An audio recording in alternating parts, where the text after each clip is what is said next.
속보입니다. 미국 LA 산불이 날이 갈수록 걷잡을 수 없이 번지고 있으며 예상 피해액은 약 240조 원에 달하고 있습니다. 현재 소방용수마저 고갈된 상황에서 미국 정부는 산불 진화를 위해 죄수들까지 동원하고 있는 실정입니다. 그런데 놀라운 점은 산불이 난 베버리힐스와 매우 가까운 거리에 위치한 한인타운이 전혀 피해를 입지 않고 있다는 사실입니다. 과연 LA 한인타운에서는 어떤 일이 벌어지고 있는 것일까요? 안녕하세요. CNN 특파원 제시카입니다. 저는 CNN에서 10년째 근무하며 수많은 사건을 다뤄왔지만 이번 산불은 그 어느 때보다 긴박하고 심상치 않은 느낌을 주고 있습니다. LA에서 시작된 산불이 걷잡을 수 없을 정도로 빠르게 번지고 있다는 소식이 전해졌습니다. 방송국 국장님께서 스튜디오로 뛰어내려오시더니 긴급하게 모든 채널을 속보로 돌려 현재 상황을 알리라고 지시하셨습니다. 국장님의 표정은 굳어 있었고 목소리는 평소보다 더 단호했지요. 다른 방송국 특파원들도 이미 LA로 출발했다는데 우리가 뒤처질 순 없지 않겠습니까? 당장 팀을 꾸려서 LA로 출발하세요 라고 말씀하셨습니다. 저는 그 말을 듣자마자 하던 일을 모두 내려놓고 급히 짐을 챙겼습니다. 노트북, 카메라, 휴대용 배터리, 비상약까지 챙겨 넣으면서도 머릿속은 이미 산불 현장으로 가 있었습니다. 몇 분 안에 제 마음은 결심이 섰습니다. 차를 타고 공항으로 향하는 동안에도 긴박한 상황 보고가 계속 이어졌습니다. 실시간으로 올라오는 영상들은 충격적이었습니다. 불길은 도시 외곽에서부터 시작되었지만 이미 고급 주택가로 번지고 있었고 주민 수천 명이 대피 중이라는 소식도 들려왔습니다. 할리우드 표지판이 위험하다. 베벌리힐스 전체가 대피 명령을 받았다는 보도가 이어질 때마다 저도 모르게 심장이 쿵쾅거렸습니다. 그 순간부터 정신없이 짐을 챙기기 시작했지만 이상하게 손이 떨렸습니다. 노트북, 카메라, 휴대용 배터리, 비상약 등 평소라면 차분히 준비하던 물품들이 오늘은 손에 잡히지 않았습니다. 바로 LA 한인타운에는 저희 가족이 살고 있습니다. 특히 부모님은 제가 가장 사랑하고 존경하는 분들이었지요. 두 분은 한국에서 넘어온 1세대 이민자로 저희 가족의 뿌리를 내려놓으신 분들입니다. 저는 어릴 적부터 부모님이 고생하시며 살아온 것을 누구보다 잘 알고 있었습니다. 새벽부터 밤늦게까지 작은 가게를 운영하시며 언젠가 자식들이 더 나은 삶을 살 수 있기를 바라셨습니다. 저는 그런 부모님께 보답하고 싶어 누구보다 치열하게 공부했고 결국 CNN 특파원으로 일하게 되었습니다. 부모님은 항상 자랑스러워하며 말씀하셨습니다. 우리는 한국을 떠났지만 너희는 어디에 있든 한국인의 자부심을 잊지 말고 큰일을 할 거야. 하지만 그런 부모님과 연락이 되지 않으니 가슴이 먹먹하고 답답했습니다. 아침에 출근길이면 항상 부모님과 안부 전화를 나눴는데 오늘따라 제가 먼저 연락하지 않았던 게 너무나 한심하게 느껴졌습니다. 왜 내가 전화를 하지 않았을까? 비행기를 타기 전까지도 부모님께 전화를 걸었지만 연결음만 울릴 뿐이었습니다. 저희 집은 화재가 번지고 있는 베벌리힐스에서 차로 10분도 걸리지 않는 곳이었기에 부모님께 무슨 일이 생긴 건 아닐까 하는 생각이 머릿속을 떠나지 않았습니다. 비행기 안에서 몰려오는 무력감, 팀원들과 함께 공항으로 향하는 차 안에서 저는 아무 말도 할 수 없었습니다. 같이 가는 팀원들은 제 얼굴이 창백해진 것을 보고 괜찮냐고 물었지만 저는 고개만 끄덕일 뿐이었지요. 결국 상황을 털어놓으니 팀원들은 다들 저를 걱정하며 부모님은 분명 괜찮으실 거야. 빨리 LA로 가서 확인해 보자며 저를 위로해 주었습니다. 하지만 비행기 안에서는 더 이상 평정심을 유지할 수 없었습니다. 창밖을 보며 저는 부모님이 겪으셨던 과거를 떠올렸습니다. 한국 전쟁 직후 태어난 부모님 세대는 경제적 어려움과 혼란 속에서 자라났고 더 나은 삶을 위해 미국으로 이민을 선택하셨습니다. LA 한인타운에서 작은 가게를 시작하며 밤낮 없이 일하시던 부모님은 항상 자랑스럽게 한국의 이야기를 들려주셨지요. 그리고 미국에서 듣는 한국의 소식들은 정말 충격적이었다고 했어요. 한국은 정말 대단한 나라야. 새마을운동, 88올림픽, IMF 금 모으기 운동, 그리고 2002 월드컵까지 우리가 떠나왔지만 너희도 한국인의 피가 흐르고 있어. 어디에 있든 자부심을 가져라. 부모님께서 이 말씀을 처음 하셨던 게 언제였는지 정확히 기억나진 않습니다. 하지만 이 문장은 제게 깊이 새겨져 있었고 제가 어려운 순간마다 버틸 수 있게 한 원동력이었습니다. 한국에서 태어난 부모님은 한국 전쟁의 혼란을 직접 목격하며 자랐습니다. 전쟁 이후 경제적으로 척박했던 환경 속에서 더 나은 미래를 꿈꾸며 미국으로 이민을 결심하셨지요. 부모님께서 자주 말씀하셨던 새마을운동은 한국 경제 발전의 상징과도 같은 일이었습니다. 1970년에 시작된 이 운동은 농촌 현대화를 목표로 했으며 국민의 자발적인 참여를 통해 이루어졌습니다. 부모님 세대는 새벽종이 울렸네라는 노래를 부르며 마을을 일으키기 위해 노력했던 경험을 자랑스러워하셨습니다. 통계에 따르면 새마을운동을 통해 1970년대 한국의 농가 소득이 3배 이상 증가했으며 빈곤율은 눈에 띄게 감소했었죠. 88올림픽 역시 부모님께 큰 자부심을 안겨준 사건이었습니다. 1988년 서울올림픽은 한국이 세계 무대에 등장했음을 알리는 상징적인 순간이었지요. 당시 한국은 12개의 금메달을 포함해 총 33개의 메달을 획득하며 4위에 올랐습니다. 부모님은 그때를 회상하시며 우리가 이제 정말 선진국으로 가는구나라고 느끼셨다고 하셨습니다. IMF 외환위기도 부모님께 자주 듣던 이야기였습니다. 1997년 외환위기로 나라가 큰 어려움을 겪을 때 온 국민이 자발적으로 금을 모아 나라를 도왔던 금 모으기 운동은 세계적으로도 놀라운 사례로 평가받습니다. 약 225톤의 금이 모였고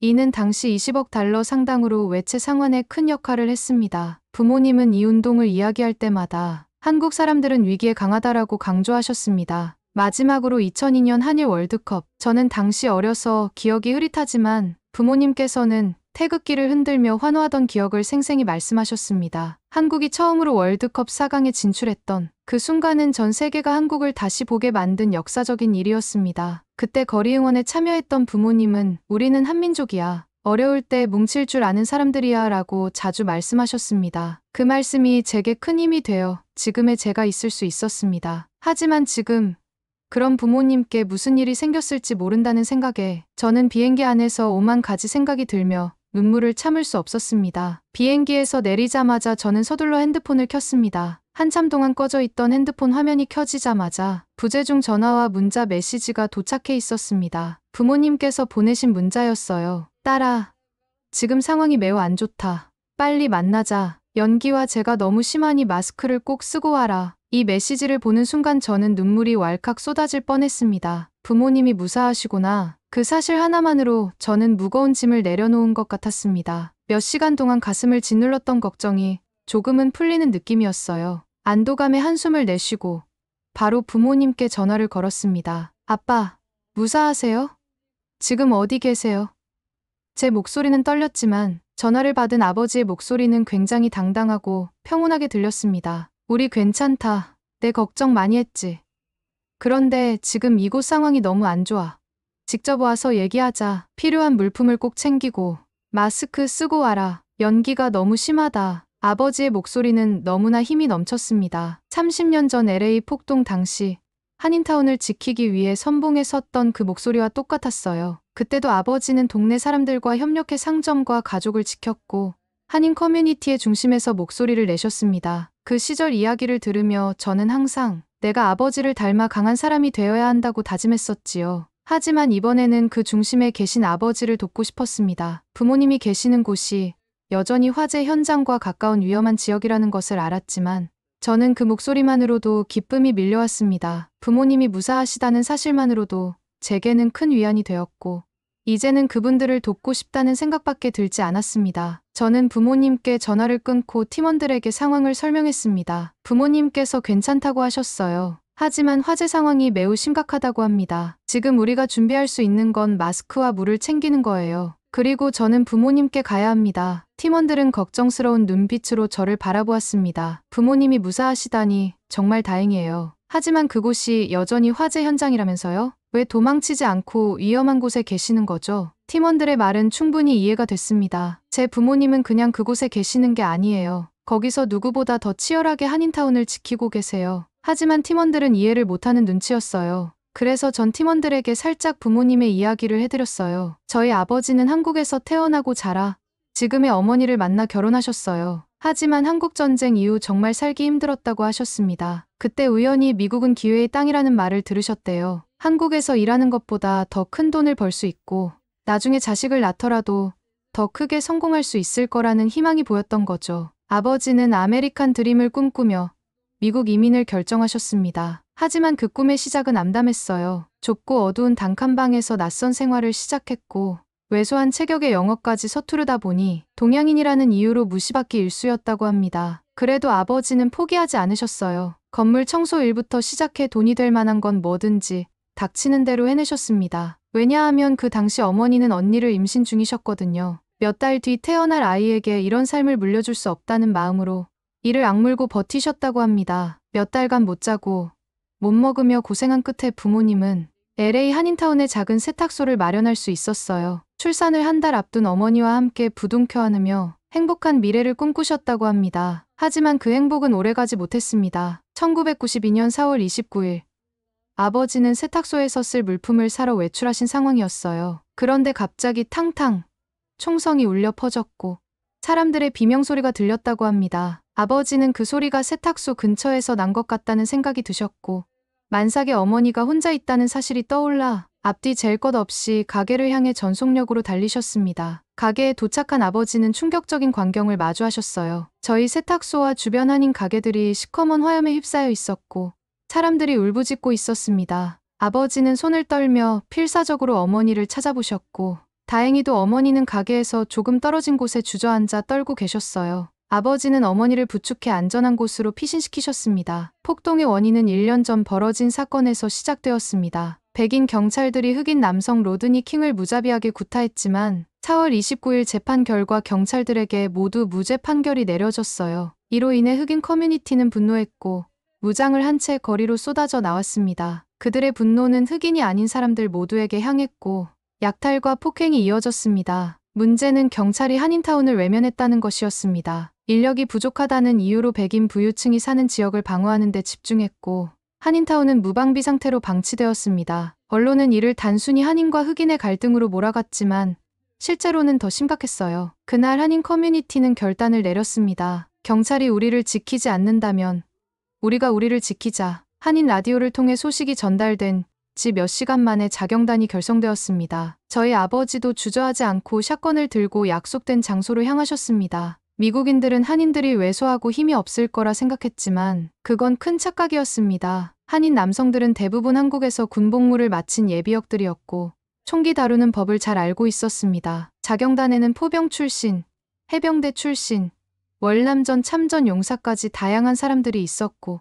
그들은 전쟁을 준비하듯 철저하게 움직였어요. 장교 출신 한인들이 지휘를 맡고 건물 옥상에는 모래주머니를 쌓아 방어선을 구축했습니다. 무기를 조달하는 한인도 있었고 24시간 동안 라디오를 통해 실시간 상황을 공유하며 움직였습니다. 하지만 한인 자경단에게는 엄격한 원칙이 있었습니다. 살상은 하지 않는다. 흑인 갱단이 총을 난사하며 위협했지만 한인들은 발 밑으로 경고 사격을 가해 그들을 물러서게 했습니다. 그날 한인타운은 루프 코리안이라는 별명을 얻으며 전 세계에 방송되었고 갱단들도 한인타운에는 함부로 접근하지 못하게 되었습니다. 그렇게 저희 부모님은 그날 한인 커뮤니티의 일원으로 싸우셨고 지금도 그 정신으로 한인타운에 남아 계십니다. 제가 그분들을 존경하는 이유는 단지 부모님이기 때문이 아니라 자신을 희생하며 공동체를 지켜낸 분들이기 때문입니다. 그래서 지금도 제가 여기 있지 않고 부모님 곁으로 가야 하는 이유가 분명해요. 부모님과 한인 커뮤니티가 1992년 그날 보여준 용기와 단결은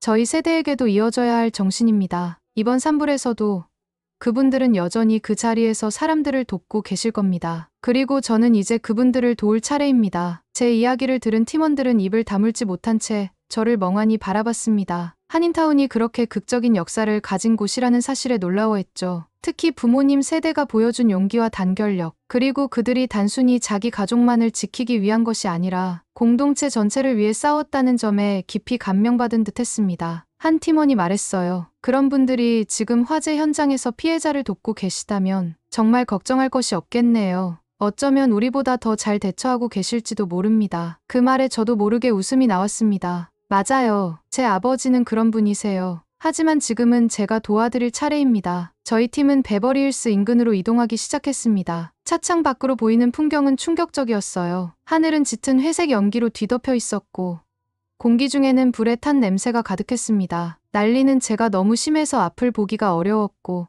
호흡도 거칠어졌습니다. 마스크를 썼지만 여전히 숨쉬기가 힘들 정도였죠. 거리는 그야말로 아비규환이 따로 없었습니다. 소방차와 구급차의 사이렌 소리가 끊임없이 들렸고 곳곳에서 검은 연기 기둥이 솟아오르고 있었습니다. 주민들은 짐을 챙기거나 맨몸으로 피난을 가고 있었고 더 심각한 문제는 일부 흑인들이 혼란을 틈타 약탈을 저지르고 있다는 것이었어요. 가게 유리창이 깨져 있고 물건을 훔쳐 달아나는 사람들이 보였습니다. 그 광경을 보니 1992년 LA 폭동 당시에 부모님이 떠올랐습니다. 그때의 공포와 절망 속에서도 싸우셨던 부모님이라면 이번 화재에서도 분명히 무언가를 하고 계실 거라는 확신이 들었어요. 저는 아버지에게 전화를 걸었습니다. 아빠, 저 베버리힐스 근처에 왔어요. 지금 어디 계세요? 아버지는 침착한 목소리로 대답하셨습니다. 지금 한인타운 방송국 컨트롤 타워에 있다. 여기서 상황을 파악하고 사람들을 돕고 있다. 빨리 여기로 와라. 마스크 잘 쓰고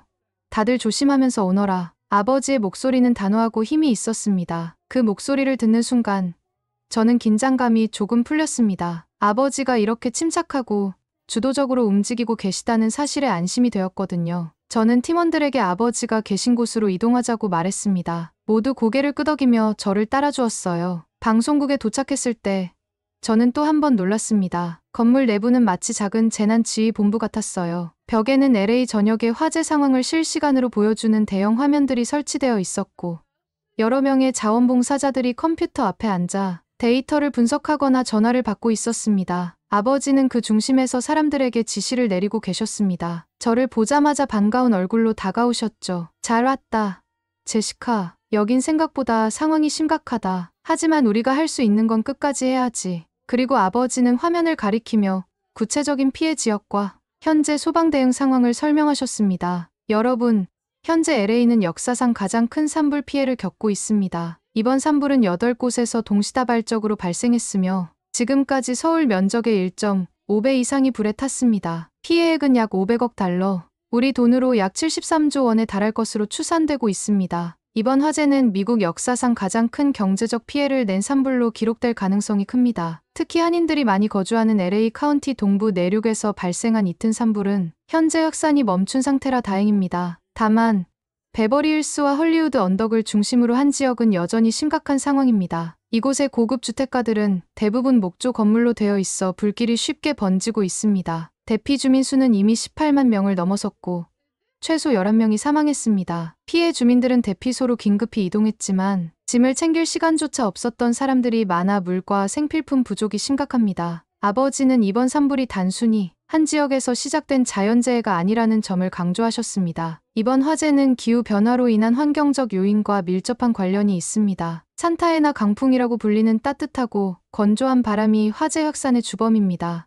이 강풍은 초목을 말라붙게 할 만큼 건조해 화재 위험을 크게 높이는 특성이 있어요. 게다가 올해 이례적인 겨울 가뭄이 겹쳐 불씨가 걷잡을 수 없이 번졌습니다. 스크린에는 산불의 경로와 바람의 영향을 보여주는 데이터가 표시되었습니다. 아버지는 이를 가리키며 덧붙이셨습니다. 이 모든 상황이 기후변화로 인해 더욱 악화되고 있습니다. 과거에는 이 정도로 큰 산불이 이렇게 자주 발생하지 않았습니다. 하지만 이제는 건조한 토양, 높은 기온, 강한 바람이 겹치면서 대형 산불이 거의 매년 발생하고 있습니다. 이번 산불에서 특히 문제를 일으킨 건 LA의 낡은 도시 인프라입니다. 아버지의 목소리에 약간의 분노가 담겨 있었습니다. LA의 수도 시스템은 대규모 화재 진압에 적합하지 않습니다. 물 공급이 원활하지 않은 데다 언덕 지역에서는 수압 문제로 소방 활동이 더 어렵습니다. 이런 이유로 소방 헬기가 물을 공급받기 위해 멀리 있는 저수지까지 이동해야 하며 소방차도 한정된 물을 가지고 대응해야 하는 실정입니다. 또한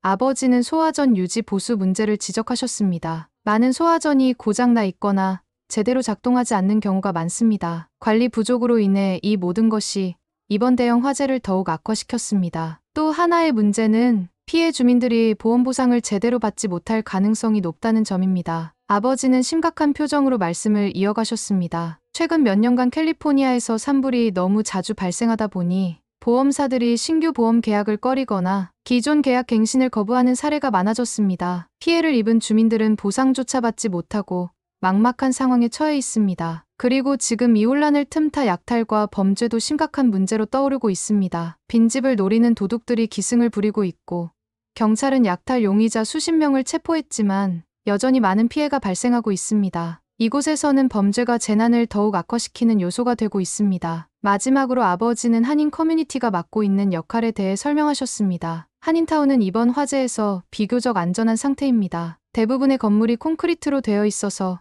불길이 번지지 않았습니다. 하지만 우리가 가만히 있을 수는 없습니다. 피해 지역 주변에 많은 한인 가족들이 살고 있기 때문에 그들을 돕는 것이 우선입니다. 아버지는 현재 한인타운 방송국에서 운영하는 구호 활동을 소개하셨습니다. 우리는 구호 물품을 정리하고 피해 주민들에게 보내고 있습니다. 마스크, 물, 생필품을 트럭에 실어 피해 지역으로 보내는 작업을 하고 있습니다. 또한 한인타운 내에 대피소도 운영 중입니다. 여전히 많은 한인과 주민들이 도움을 필요로 하고 있습니다. 아버지의 설명을 들은 저희 팀원들은 한마음으로 고개를 끄덕였습니다. 한 팀원이 말했습니다. 이런 상황에서도 커뮤니티가 이렇게 체계적으로 움직이고 있다는 게 놀랍습니다. 한인타운의 역할이 정말 중요하네요. 아버지는 마치 1992년 폭동 때로 돌아간 것처럼 침착하고 주도적으로 움직이고 계셨습니다. 저는 아버지의 강인한 모습에 감탄하면서도 그분이 얼마나 많은 책임을 지고 계신지 느껴져 마음이 무거웠습니다. 아버지는 차분히 마지막 말씀을 이어가셨습니다. 컨트롤타워의 조용한 회의실에는 긴장된 공기가 가득했지만 그 속에서도 아버지의 이야기는 모두의 귀를 사로잡았습니다. 지금 한인타운이 이렇게 화재 속에서도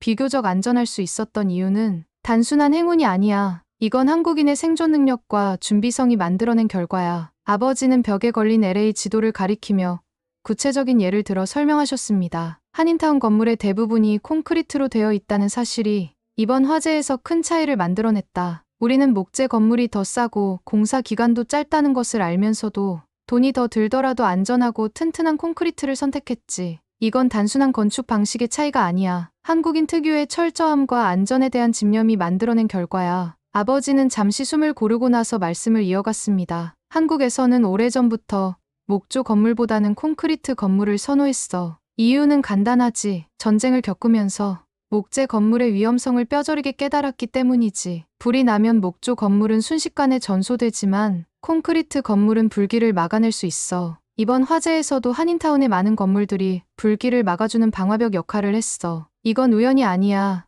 우리 조상들이 남긴 지혜와 교훈이 우리의 선택을 이끌었던 거지. 그리고 한인타운의 생존 능력은 여기서 끝이 아니야. 1세대 한인 중에서는 소방대원으로 일했던 분들이 꽤 있었어. 그분들이 우리에게 스프링클러의 중요성을 가르쳐줬고 소방 점검이 얼마나 필수적인지 알려줬지. 이런 철저한 교육 덕분에 한인타운은 다른 지역과 달리 소방시설이 체계적으로 관리되고 있었어. 스프링클러, 방화문, 소화기 같은 기본적인 시설을 갖추는데 아낌없이 투자했던 거야. 아버지는 이 부분을 강조하시며 손으로 탁자를 가볍게 쳤습니다. 그 대원들의 가르침 덕분에 지금 한인타운은 비교적 안전하게 불길을 막아내고 있어. 만약 이런 준비가 없었다면 이번 화재로 한인타운도 큰 피해를 봤을 거야. 아버지는 한인타운 주민들의 공동체 정신에 대해서도 언급하셨습니다. 하지만 한인타운의 진짜 강점은 건물이나 소방시설이 아니야. 그건 바로 우리의 공동체 정신이야. 한국인들은 누군가 어려움에 처하면 그게 누구라도 일단 돕고 보는 문화가 있어.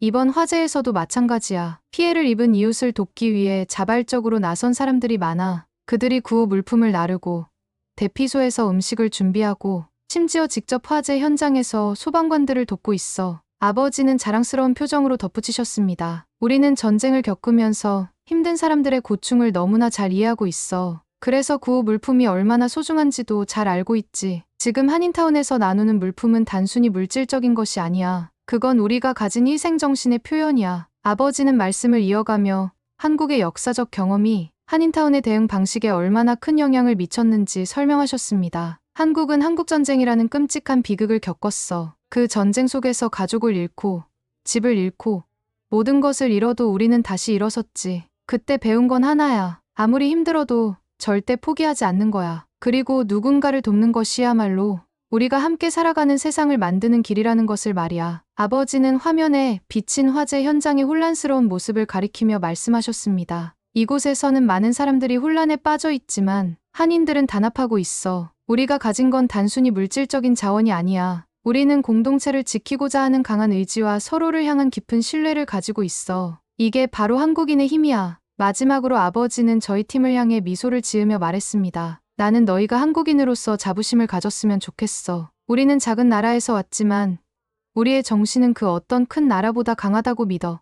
한인타운이 이번 화재에서 보여주는 생존 능력과 공동체 정신은 그 증거야. 그리고 이런 모습을 보고 배우는 사람들도 점점 많아질 거야. 우리가 하는 작은 행동들이 세상에 큰 변화를 가져올 수 있지. 그 순간 회의실에 있던 모두가 숙연해졌습니다. 아버지의 말 한마디 한마디가 진정성 있게 다가왔고 저 또한 가슴이 뭉클해졌습니다. LA 한인타운에서의 경험은 저에게 단순히 취재를 넘어 제 뿌리와 정체성에 대해 다시금 생각하게 해준 시간이었습니다. 아버지와의 대화, 그리고 한인타운 1세대 영웅들의 헌신적인 모습을 통해 깨달았습니다. 이곳은 단순한 이민자 커뮤니티가 아니었습니다. 한인타운은 희생과 단결, 그리고 끊임없는 노력으로 만들어진 하나의 역사적인 유산이었습니다. 아버지께서 말씀하셨던 것처럼 1세대 영웅들은 단순히 건물이나 사업을 세운 것이 아니라 이민자의 어려움을 이겨내고 한인타운의 강한 공동체 정신을 심어주셨습니다. 그들은 한국 전쟁과 경제적 어려움을 겪으면서도 더 나은 미래를 위해 미국으로 건너왔고,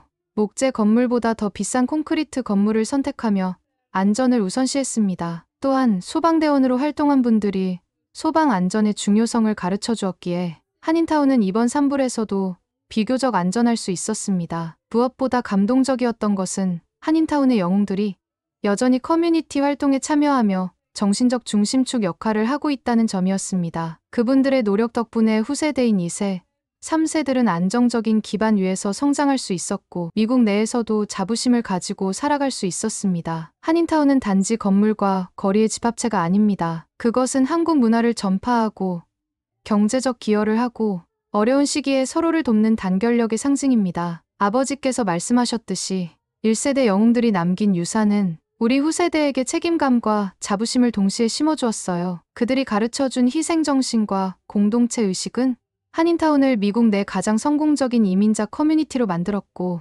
오늘날에도 재난 속에서 빛을 발하고 있었습니다. LA 한인타운에서 저는 단순히 취재를 한 것이 아닙니다. 제 뿌리인 한국인의 강인함과 희생정신, 그리고 공동체를 향한 깊은 사랑을 배웠습니다. 그곳에서 저는 우리의 역사적 유산이 얼마나 소중한지를 깨달았고, 그 가치를 앞으로 더 널리 알리고 싶다는 다짐을 했습니다. 이제 저는 단순히 뉴스를 보도하는 기자가 아니라 한인타운의 이야기를 전 세계에 알리는 다리가 되고자 합니다. 한인타운은 작은 동네일지 몰라도 그 안에 담긴 이야기는 세상을 변화시킬 만큼 위대합니다. 그리고 저는 이 진실을 사람들에게 전할 수 있다는 사실에 감사함을 느낍니다. 한인타운의 불빛은 결코 꺼지지 않을 것입니다. 그것은 한국인의 정신이자 우리의 희망이기 때문입니다. 이상, 여기까지 미국 CNN 특파원 제시카의 이야기였습니다. 재미있게 들으셨나요? 다음에도 더 재미있고 감동적인 이야기를 원하신다면 좋아요와 댓글 부탁드립니다. 여러분의 응원 하나가 저에게는 큰 힘이 된답니다.